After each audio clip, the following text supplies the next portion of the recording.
এই হলো আমার বাড়ি। আজকে আমি এসেছি বাড়িতে। এখানে অনেকগুলো কাজ ছিল, সেই কাজের জন্যই আর কি এসেছি। বাড়িটাকে ছেড়ে দিতে হবে, সেই বিষয়ে একটু বেশ মন টন খারাপ আছে।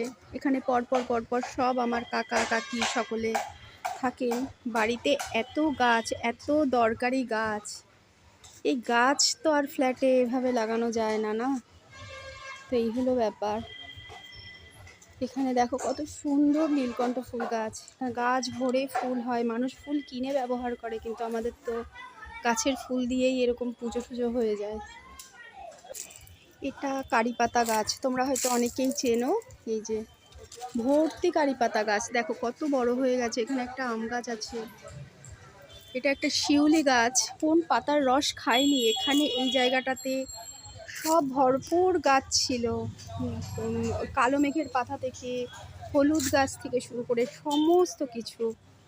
রেজিস্ট্রেশন যখন হয়ে গেছে, বাড়িটা আর আমাদের নেই, তবুও কিছুদিন এখানে থাকা হবে, তারপরে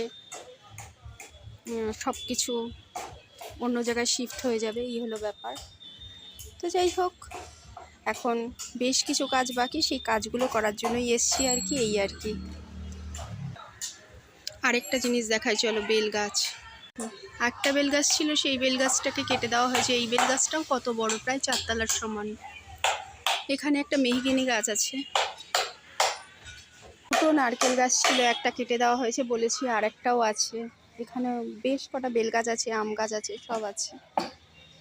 তো এই হলো ব্যাপার। চলো বাড়ি গিয়ে একবারে কথা হবে।